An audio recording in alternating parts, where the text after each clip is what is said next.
Hello guys, my self प्रशांत खाड़े और आज हम देखने वाले लोकोमोशन एंड मूवमेंट्स के ऊपर कुछ इंपॉर्टेंट एमसीक्यू जो कि आपके नीट के एग्जाम के लिए बहुत ही इंपॉर्टेंट है। तो हाँ, चलो स्टार्ट करते हैं। लेकिन स्टार्ट करने से पहले आप चैनल कीजिए लाइक, शेयर और सब्सक्राइब। तो चलो शुरू करते हैं। क्वेश्चन नंबर 1 डायरेक्टली एक मैच द फॉलोइंग का क्वेश्चन है। मतलब जो लिस्ट 1 दी है उसमें क्या है, टाइप्स ऑफ जॉइंट है, और लिस्ट 2 में क्या है, ये जॉइंट्स किसके बिटवीन, मतलब कौन से बोन्स के बिटवीन प्रेजेंट रहता है, ये हमें बताना है। तो डायरेक्टली जॉइंट्स के 3 टाइप्स होते हैं, 3 टाइप्स होते हैं। कौन से? Synovial joint, fibrous joints and cartilaginous joint. तो ये जॉइंट्स कहाँ पर रहती है हमें डायरेक्टली बताना है। अब कार्टिलेजिनस जॉइंट्स, एक का क्या है कार्टिलेजिनस जॉइंट। कार्टिलेजिनस जॉइंट कहाँ पर प्रेजेंट रहती है? जो वर्टिबल कॉलम रहता है उस वर्टिबल कॉलम के बीच में जो वर्टिब्रे रहते हैं उस वर्टिब्रे के बीच में क्या रहते हैं, कार्टिलेजिनस जॉइंट प्रेजेंट रहते हैं। तो एक का क्या होगा या 2 होगा? एक का 2 कहाँ पर है? 1 और 3। मतलब क्वेश्चन नंबर 2 और 4 क्या हो गए, कैंसिल हो गए यहाँ से। ठीक है, 2 ऑप्शन बच गए यहाँ पर।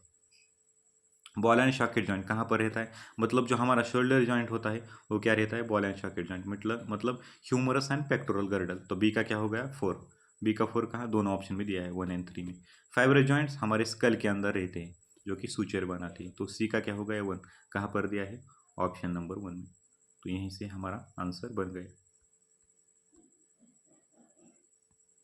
Option number first is correct answer. ठीक है, क्वेश्चन नंबर 2।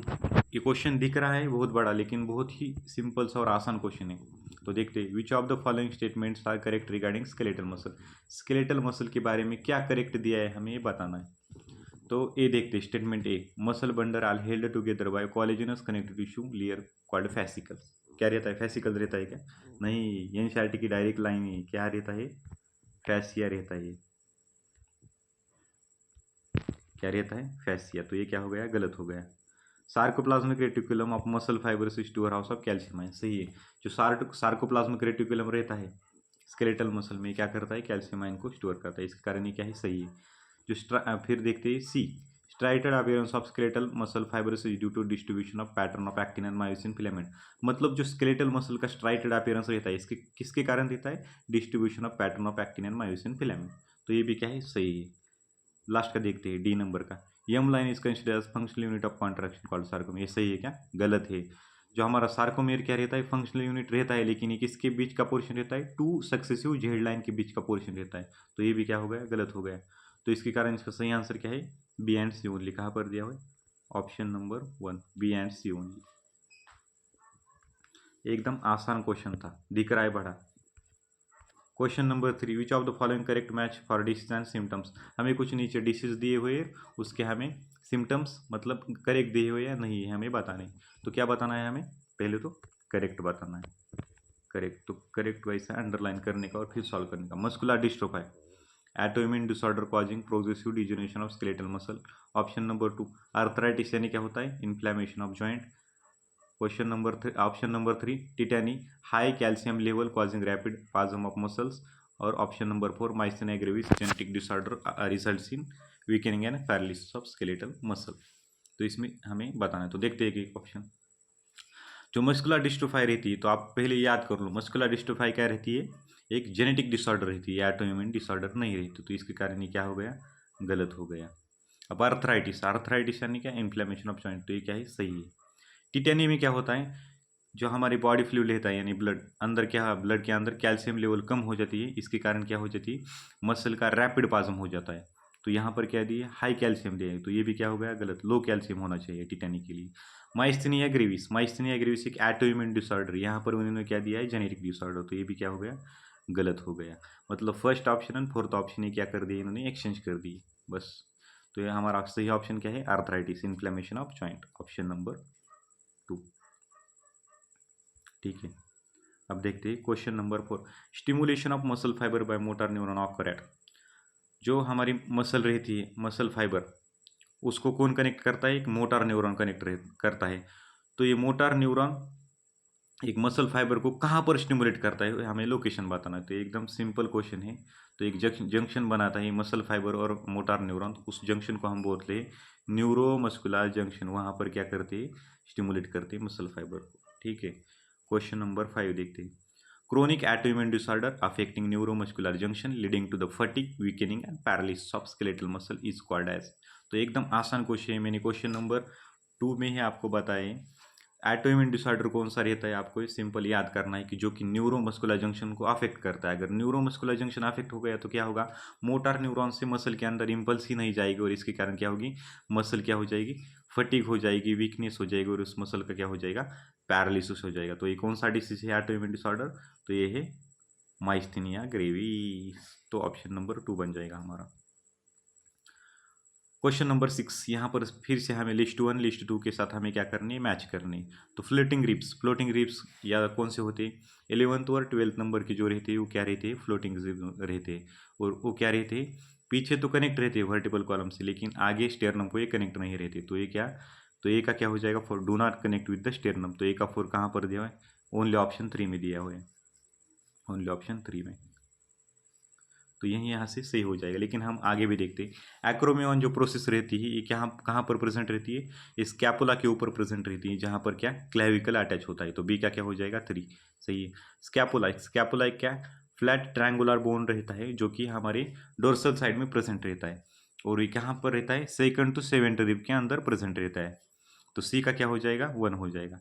और ग्लेनॉइड कैविटी कहाँ पर होती है, जो पेक्टोरल गर्डर रहता है हमारा, वहाँ पर क्या रहती है ग्लिनोइड कैविटी, वहाँ पर हेड ऑफ ह्यूमरस क्या होता है, आर्टिकुलेट होता है। तो इसके कारण शोल्डर जॉइंट बनता है। तो डी का क्या हो जाएगा, 2। ठीक है, क्वेश्चन नंबर देखिए आगे का क्वेश्चन, शायद 7 नंबर का क्वेश्चन है। तो ये भी सिंपल मैच द फॉलोइंग का क्वेश्चन है। लिस्ट 1 दी है, लिस्ट 1 में हमें डिसीज दी है और लिस्ट 2 की यहाँ पर हमें इनमें उस डिसीज में क्या होता है इन्होंने बताया, तो हमें सिंपली मैच करना है। गाउट क्या रहता है, एक गाउट में क्या होता है, यूरिक एसिड क्रिस्टल्स जॉइंट में एक्युमुलेट हो जाता है, इसके कारण क्या होता है, इन्फ्लेमेशन ऑफ जॉइंट। तो कहाँ पर दिया हुआ है, ए का 2 3 sorry, accumulation of uric acid crystals, तो ए का 3। ठीक है, ए का 3। ऑस्टियोपोरोसिस, ए का 3 कहाँ पर है, सिंपली ऑप्शन नंबर 1 में दिया हुआ है, यहाँ से हमारा आंसर आ गया। ऑस्टियोपोरोसिस यानी क्या होता है, एक एज रिलेटेड डिसऑर्डर है जिसमें क्या हो जाता है, हमारे बोन क्या हो जाता है, बोन की मतलब जो मैट्रिक्स रहती है वो छोटी बन जाती है और इसके कारण फ्रैक्चर की चांसेस इंक्रीज हो जाते हैं। तो ये इसका मेन कॉज क्या है, ईस्ट्रोजन की लेवल कम हो जाना। अगर हम देखते हैं ओल्ड जो फीमेल रहती है 45 या 50 एज के ऊपर जो जाती है उनके अंदर क्या हो जाता है, मेनोपॉज हो जाता है। इसके कारण क्या उनमें ईस्ट्रोजन की लेवल कम हो जाती है। तो ईस्ट्रोजन की लेवल कम हो गई तो उनमें क्या मोस्टली ऑस्टियोपोरोसिस की चांसेस इंक्रीज हो जाती है। तो ये फीमेल के अंदर ज़्यादा कॉमन है। तो बी का क्या हो जाएगा, 1 हो जाएगा। टिटेनियम में क्या होता है, मैंने बताया कैल्शियम का लेवल कम हो जाता है, इसके कारण क्या रैपिड पाजन होता है। तो सी का क्या हो जाएगा, 2। और मस्कुलर डिस्ट्रोफाई क्या है, एक जेनेटिक डिसऑर्डर है, 5 नंबर। ठीक है, question number 8, which of the following muscular disorder is inherited. Muscular disorder है इनहेरिटेड, मतलब इनहेरिटेड यानी जेनेटिक डिसऑर्डर है जो कि मसल को अफेक्ट करे। तो ये सिंपल है, पीछे हो गया option number B. Question number 9, calcium is important skeletal muscle contraction because it. Calcium क्यों स्केलेटल मसल की कॉन्ट्रैक्शन के लिए इंपॉर्टेंट है हमें बताना है। नीचे 4 स्टेटमेंट है, इसमें से कौन सा करेक्ट है, सिंपली आपको पढ़ के पता चल जाएगा अगर आपने अच्छे से पढ़ाई की है तो देखते calcium bind to the troponin to remove the masking of active sites on actin for myosin. Option number 2, activate the myosin ATPase by binding to it. Option number 3, detach the myosin head from the actin filament. Option number 4, prevent the formation of bonds between the myosin crossbeads and actin filament. तो calcium क्या करता है skeletal muscle की contraction में, कैसा important है, क्या काम करता है। जो कैल्शियम रहता है वो जाके कहाँ पर ट्रोपोनिन को बाइंड करता है। ट्रोपोनिन को बाइंड किया तो ट्रोपोनिन क्या करता है, जो मेरोमायोसिन रहता है उसको क्या करता है, खींचता है, और एक्टिन के ऊपर जो मायोसिन की बाइंडिंग साइट रहती है उसको ये क्या करता है, अनकवर करता है, मतलब रिमूव करता है। तो इसके कारण इसका सही आंसर क्या बन जाएगा, option number 1। Question number 10, pivot joint between Atlas and axis is type of. अब पाइवट जॉइंट, हमें तो सिर्फ पाइवट जॉइंट का टाइप बताना है। तो यहाँ से आपको पाइवट जॉइंट का टाइप पता है तो आप डायरेक्टली यहाँ पर टिक कर सकते हो। लेकिन एटलस एंड एक्सिस के बीच में प्रेजेंट रहता है। एटलस एंड एक्सिस क्या है, जो हमारे वर्टिबल कॉलम है तो वहाँ से जो वर्टिबल कॉलम में वर्टिब्रे रहते हैं तो फर्स्ट वर्टिब्रा को हम कहते हैं एटलस और सेकंड वर्टिब्रा को हम कहते हैं एक्सिस। अब एटलस और एक्सिस के बीच में जो जॉइंट प्रेजेंट रहता है उस जॉइंट को हम कहते हैं पाइवट जॉइंट। और ये पाइवट जॉइंट किसका टाइप है? सिंपली एनसीईआरटी में दिया हुआ है, इसका कौन सा जॉइंट है? साइनोवियल जॉइंट है। तो option number 4। Question number 11, which one of the following joints would allow no movement? कौन सा जॉइंट्स मतलब मूवमेंट को परमिट नहीं करता, नो मूवमेंट करता है? तो ये सिंपल है, हमारी स्कल बोन में क्या रहती है? फाइबर जॉइंट प्रेजेंट रहती है जो कि किसी भी प्रकार की मूवमेंट नहीं करती। तो इसका सही आंसर क्या बन जाएगा? Fibre joint.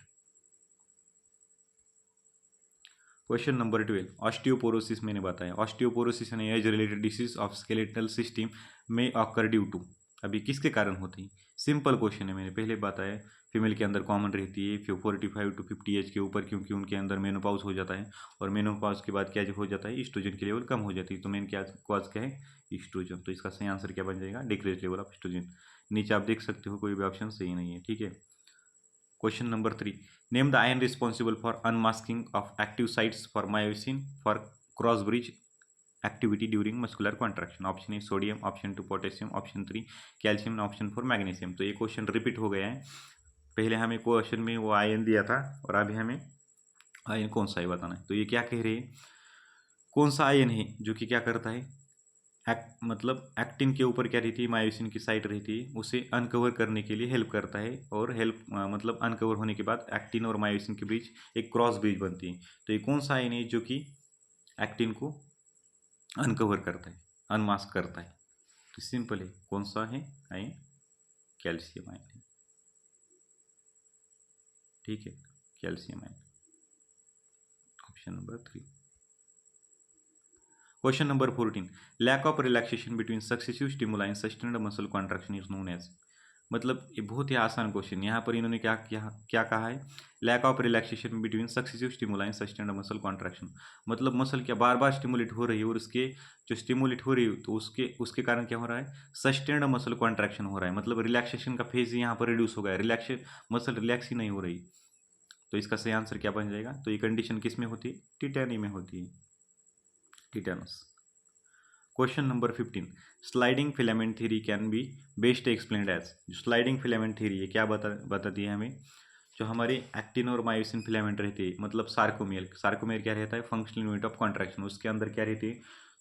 दो झेड लाइन के बीच के अंदर का जो पोर्शन रहता है उसे हम बोलते हैं सार्कोमेयर। तो झेड लाइन किसको क्रॉस करती है? आई बैंड के अंदर बाइसेक्ट करती है। और जो हमारे आई बैंड किससे बना होता है? एक्टिन फिलामेंट से बना रहता है। और उसके अंदर क्या रहते हैं? दोनों जेड लाइन के बीच में हाफ हाफ पोर्शन ऑफ रहते हैं एक्टिन फिलामेंट के, मतलब आई बैंड के, और अंदर बीच में रहता है मायोसिन का फिलामेंट, वो बनाता है ए बैंड। तो सिंपली आपको इमेजिन हो रहा होगा अगर आपने अच्छे से डायग्राम देखी होगी, पढ़ा होगा। तो सिंपली इस स्लाइडिंग फिलामेंट थ्योरी में क्या बताते हैं? जो एक्टिन और मायोसिन फिलामेंट्स होते हैं क्या करते हैं? एक दूसरे के ऊपर ओवरलैप होते हैं, लेकिन ये क्या शॉर्टेन नहीं होते, उतने ही रहते हैं। बस ओनली जेड मतलब अंदर का एच जोन है, आई बैंड है, ये सिंपली शॉर्ट हो सकते हैं, लेकिन इनकी जो लेंथ होती है सेम रहती है। किसकी? एक्टिन और मायोसिन फिलामेंट की। तो ठीक है, हम पढ़ के देखते हैं। एक्टिन और myosin filament do not shorten but rather slide past each other. Option number 2 है myofilament slide past each other, myosin filament shorten while actin filament do not shorten. Option number 3 when myofilament slide past each other, actin filament shorten while myosin filament do not shorten.